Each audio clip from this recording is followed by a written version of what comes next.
Welcome to a Modern Deck Tech. I'm Zane, and let's get into this Affinity Modern Deck Tech. So we're going to take a look at the list. We're going to go from left to right, and we're going to discuss the cards, which ones are staples and which ones are flexible in the deck list. Affinity is an established archetype which focuses around using artifacts and in an aggressive manner to beat down opponents quickly. The goal of the deck is to deploy threats faster than your opponent can answer them and overpower your opponents, defeating them either on turn 3 or grinding them out slowly with creature lands such as Inkmoth Nexus and Blinkmoth Nexus. Let's go through starting from left and then going to the right. So we're going to look at our first column and we're going to look at the lands. Land base is always important in decks, and often in Modern, land base is configuring which fetches and which shocks you want to play. This is not a fetch land shock land mana base, but this is a special land mana base. This version of Affinity is running 17 lands, which has 1 basic and 4 sets of 4 lands currently. Let's go through the creature lands for the deck. The first creature land we have is the Blinkmoth Nexus. The Blinkmoth Nexus adds 1 colorless mana. It also can activate to become a 1/1 flyer. It can also, for 1 and tap it, you can give another Blinkmoth creature +1/+1. The other Blinkmoth creatures that are in the deck list are other Blinkmoths and Inkmoth Nexus as well. None of the creatures are Blinkmoths. The other creature land that is in the deck is Inkmoth Nexus. Inkmoth Nexus is a traditional, very, very strong card in Infect decks, but it's also very strong because it also happens to be an artifact as well.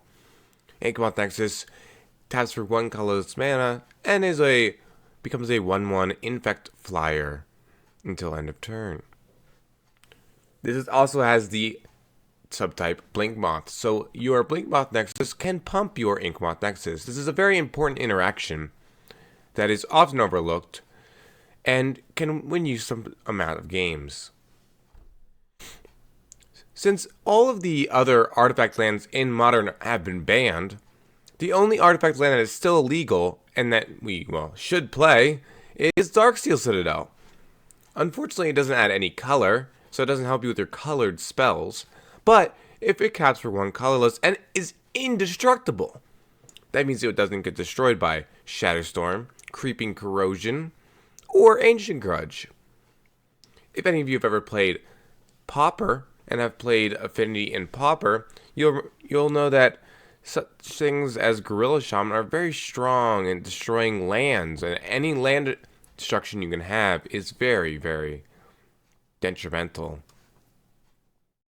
The last land that we're going to talk about in Affinity is Spire of Industry. Spire of Industry is a very strong card. It was just released in Aether Revolt.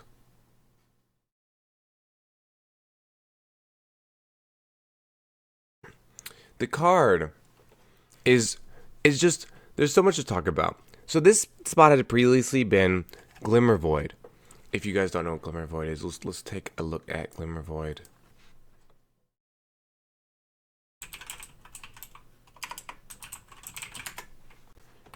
We have a Glimmervoid here. Glimmervoid at the beginning of your end step. If you control no artifacts, sacrifice Glimmervoid. Add 1 mana of any color. So that does not cost any life, but you can sometimes lose your Glimmervoid if you have no artifacts.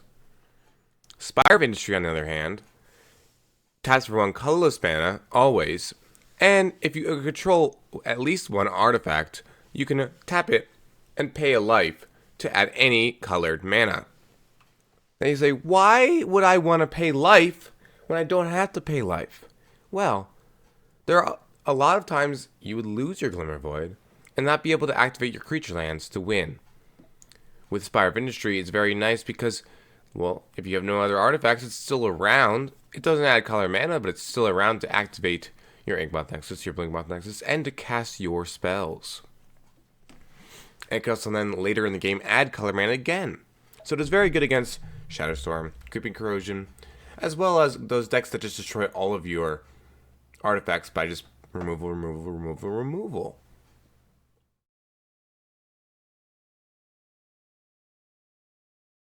So we're going to have to take a look at the 0 drops in the deck.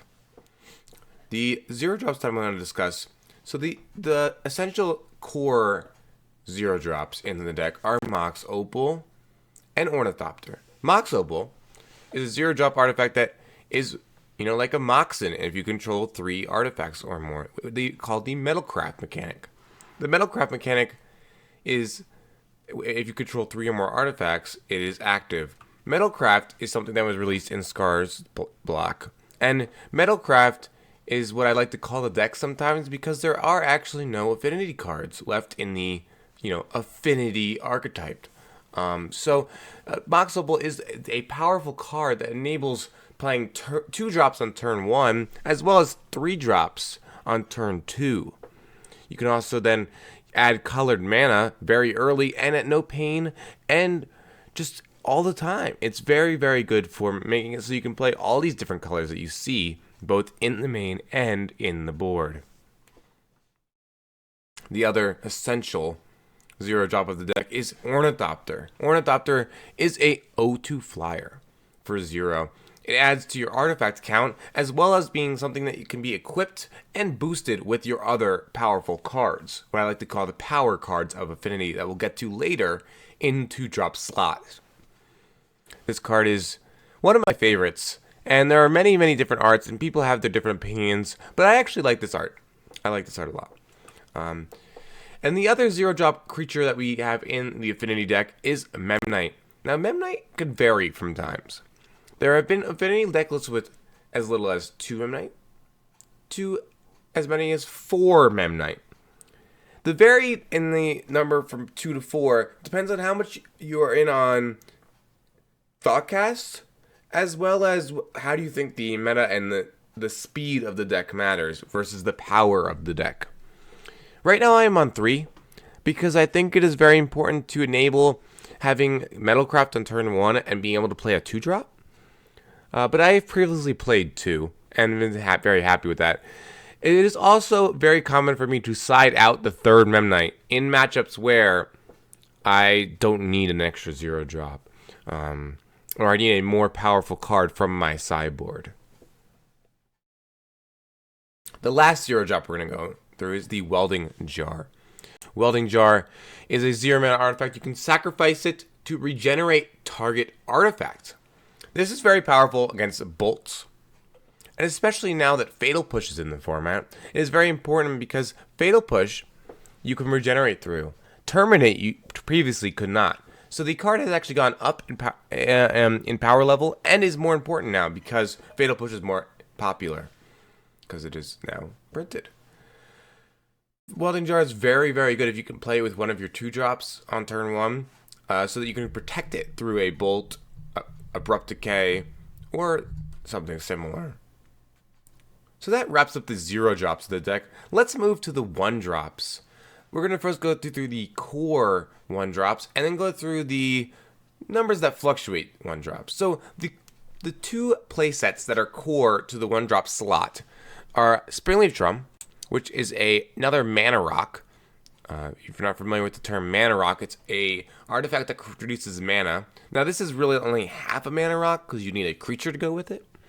But it can be activated on turn 1 with a 0 drop creature to add a mana. So you can often go land, Springleaf Drum, 0 drop creature such as Memnite or Ornithopter, followed by a 1 drop in the other, in Signal Pest or Galvanic Blast. It's also very powerful for adding colored mana, since we have lots of colored mana spells, and it also is very cool for just pumping out lots of things very quickly. So the other 1 drop that is essential to all builds of Affinity is Signal Pest. Signal Pest, the 0/1 that could. It has a battle cry and is a 0/1. Battle Cry reads, whenever this creature attacks, each other attacking creature gets +1/+0 until end of turn. And Signal Pest can't be blocked except by creatures with flying or reach. This is very weird. This is a pseudo flyer is what I like to call it. Because when it's attacking, it's like a flyer. But when it's blocking, it can't block a flyer. So it is very, very difficult in the mirror, since it can't block in the air. Also, it doesn't get hit by flying hate, which is really interesting. So it's a flyer that doesn't get hit by flying hate. That's so. I really like the card. I think the card's very strong. You do need 2 of them if you're going to attack through with like a bunch of X1 or 1/1 power guys on the other field that have flying. But it's a very strong card that, that leads to your blistering starts where you can go double Signal Pest on turn 1 with some more on turn 2 and then just, bash, bash, bash. So the last one drop that is fluctuating in number is Galvanic Blast. I have played anywhere between 2 and 4 of this. Right now I'm currently on 3 Galvanic Blast. And I think this is a good number.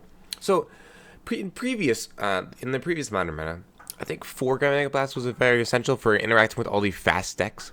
But now that Modern is a more fair format, and you are interacting with more of these control decks, having 3 is very nice for the reach, but it doesn't make it so you have too few artifacts in the main, and also you have less colored spells.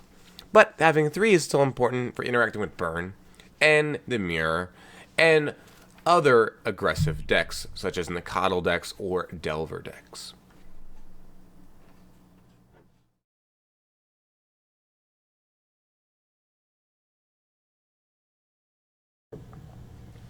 Let's go to the 2-drop slot now, and we'll take a look at Steel Overseer. Steel Overseer is our first of what I like to call the power cards of the deck. There are 3 playsets of power cards of the deck that I like to call.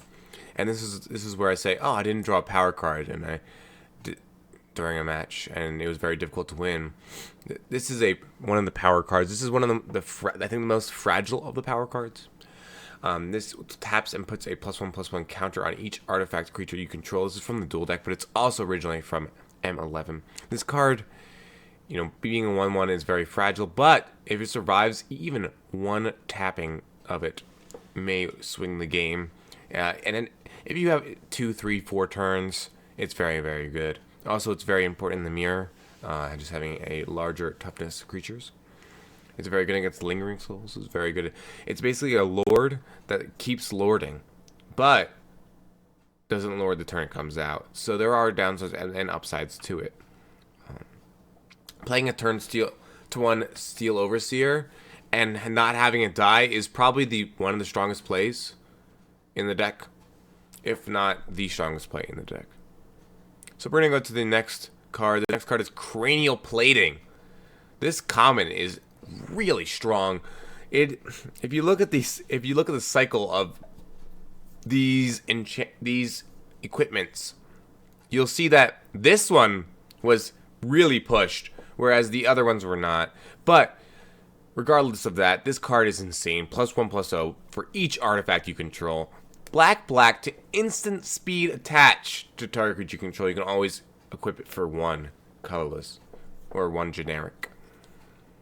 So this card, you equip it to something. You have 10 artifacts. It's +10/+0 for 1, and you can also instant speed equip it mid combat after blocks and just kill the opponent. This card leads to so many victories with Affinity, and will always lead to the victories with Affinity. This card is very powerful. Being able to play it on turn 1, or being able to play it on turn 2 and then equipping it, because you have 3 mana because of your Mox Opal or Springleaf Drum, you can just bash in and equipping it to your creatures makes all of your creatures, all your little dudes, very, very effective. Your 1/1s, your 0/2s, your 0/1s, they all become these huge threats when equipped with Cranial Plating, as well as your creature lands.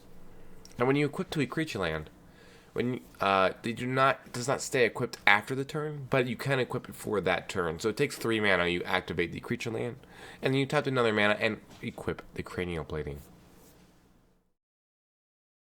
Now we're going to move on to Arcbound Ravager, the last of the 3 2-drop power cards. Arcbound Ravager is a 2-drop that is 0/0 to start, but starts with modular 1. You can make sacrifice an artifact to add a +1/1 counter to it. And when it dies, you can move all of those counters onto any target artifact you control. This includes the artifact creature lands, and then those counters will stay on the artifact creature lands. This card is very powerful and can steal wins. Just being able to move around counters at instant speed is very nice. You just pump all onto Ravager and then sack it to itself, because you can do that, and dump it onto another creature. Essential card of the deck. One of the most important cards of the deck. Cranial Plating and Arcbound Ravager are the two most important cards of the deck. When asked, are there budget options for them? Unfortunately, there's no budget option quite like Arcbound Ravager. So we're going to go to our next card, which is technically a 2-drop, but I guess should be slotted under the 1-drop slot, because it's always played on turn 1, if possible. This is a Vault Scourge. It's a 1/1 flyer, lifelink.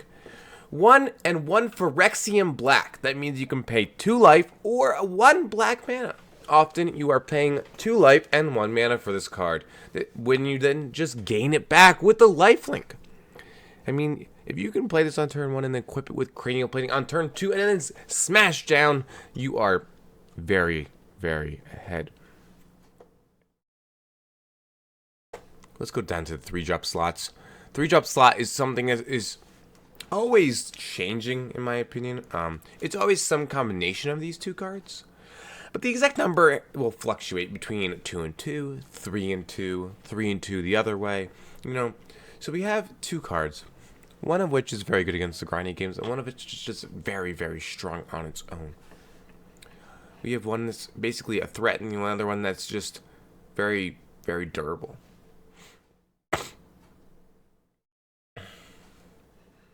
So we're gonna talk about the durable card first. Durable card is Etched Champion. Etched Champion, well, Metalcraft. It has protection from all colors, as long as you control 3 or more artifacts.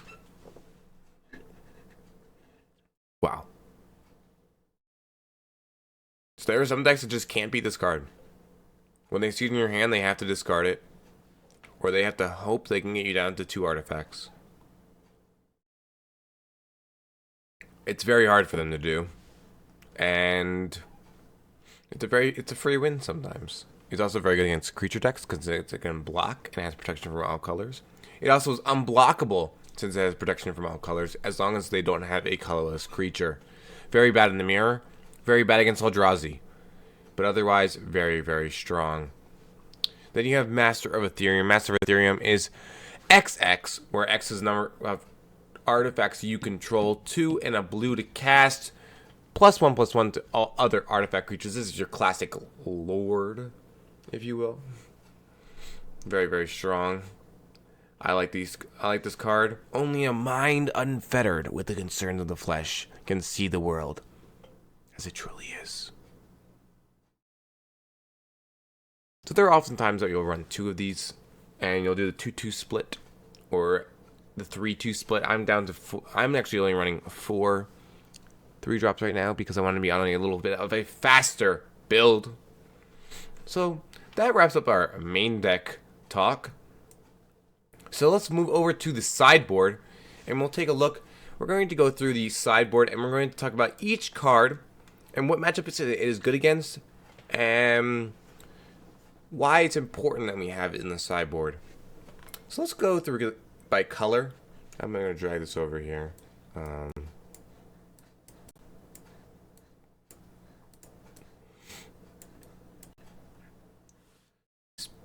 Our first card is Spell Pierce. Spell Pierce is counter target non-creature spell unless its controller pays 2. Now, there's always a debate between Spell Pierce and Stubborn Denial. Stubborn Denial is counter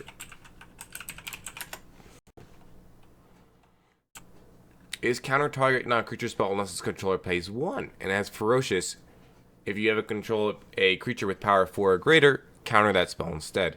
Now there are many ways to create these large, powerful, 4 or greater creatures in your deck, including Steel Overseer, Arcprime Ravager, Cranial Plating, and Master of Ethereum.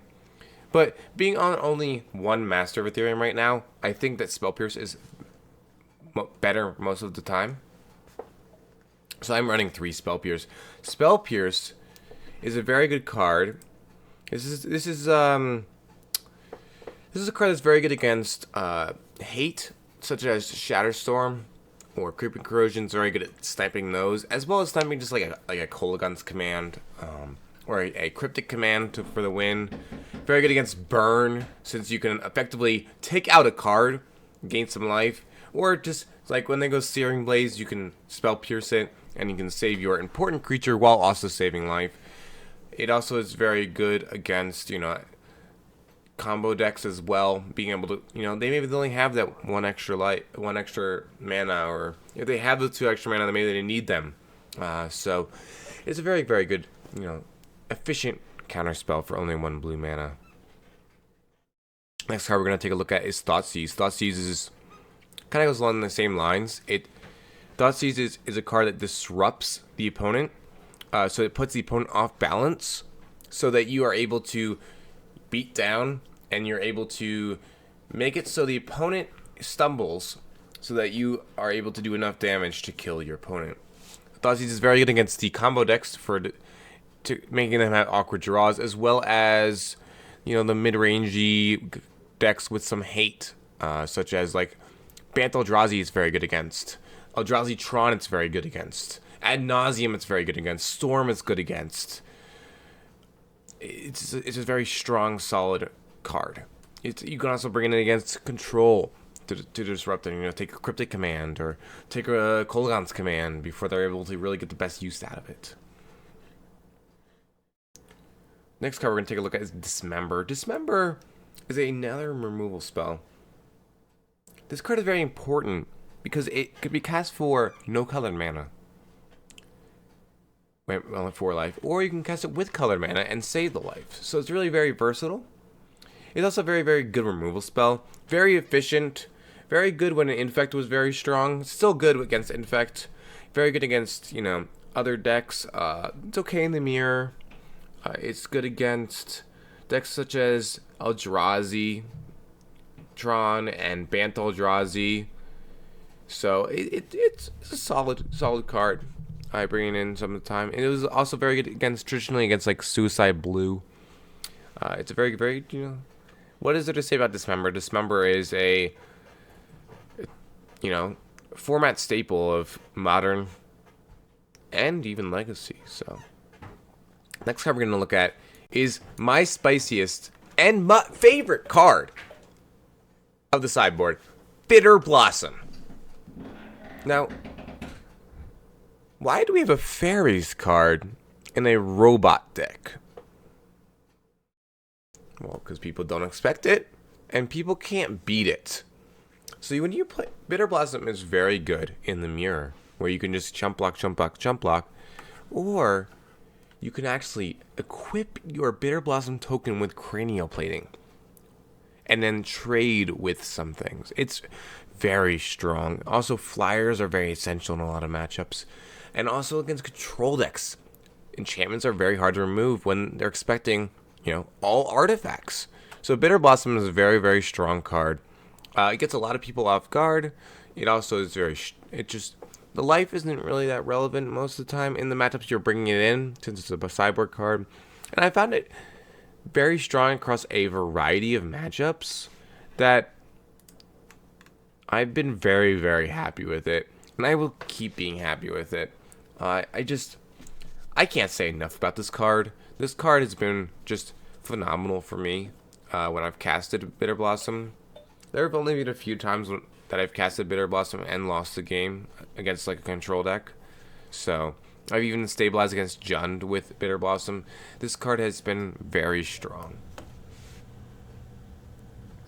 So we're gonna go to the next. And we're gonna go to Gearport Aether Grid. Gearport Aether Grid is a 3 mana enchantment. It taps 2 artifacts you control and deals 1 damage to target creature or player. This card is good again in the Affinity Mirror. It is also good against Stony Silence decks. It gives a new way to beat the Stony Silence decks. This card is one of the most recent tools that I liked in the Affinity deck. You know, getting it in Origins. It's really, really cool. Because it's the ability of the enchantment and not the artifacts that you're tapping, you're able to tap it through Stony Silence, which is very essential for killing, you know, those Stony Silence decks. And those Stony Silence decks oftentimes will have Lingering Souls as well. So you can also eliminate their threat with Lingering Souls. So I really like Gearport Aether Grid. It's also very good against like Infect, you know, Affinity, and other X1 decks. Let's go on to Blood Moon. Man, Blood Moon is the most hated card of Modern, and or the most loved card of Modern, depending on who you are.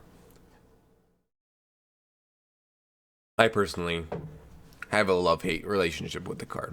This card is very strong. This card is essential, not for the Tron matchup, because the Tron matchup is very good, and you want your creature lands still around for the Tron matchup since they're very important. But it is very important for matchups such as Bant Eldrazi.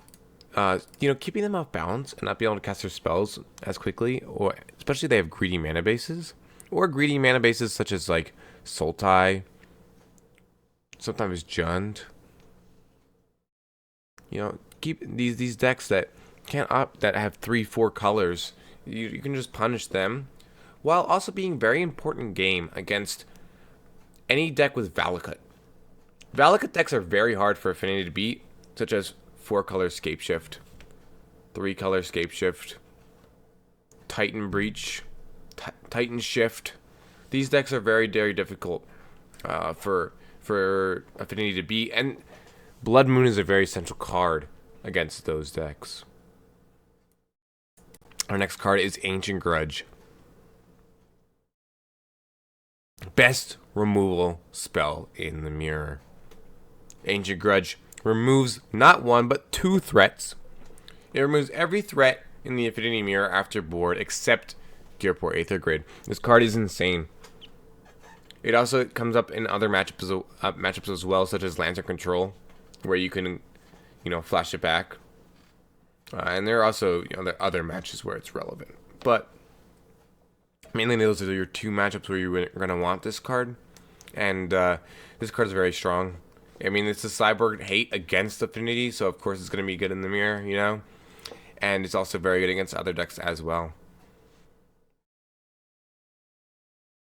We have, and then now, to wrap up our last 2 cards, we have Edge Champion, which we already said in our main deck. It's just an extra copy to bring in when it's really good, and don't bring it in when it's not really good. And then our last card is Spellskite. Spellskite, best creature of Modern. I mean, it goes in the most decks, right? Spellskite's really good. It can redirect anything, as long as it's a legal thing to redirect. And I really like the card. There have been times when I've main decked one Spellskite in this deck, and I think this is a very important card for interacting with decks such as like Infect, Burn. You know, your shadow decks, especially traditionally, but even still now, like Burn, it's very good against because it's very hard for them to answer. It sometimes takes multiple cards, or they just can't answer it, or they can't get rid of your threat because you have the Spellskite. I don't like bringing in Spellskite against the removal heavy matchups because it does nothing on its own as a 2-drop, but it is very good against such matchups such as Burn, because they have both removal and they have threats that you can then either block this with, or you can, you know, redirect to. So that wraps up our Affinity deck tech. I hope you enjoyed the Affinity deck tech. And if you have any questions or comments, feel free to put them below. And thank you for viewing, and come back next time.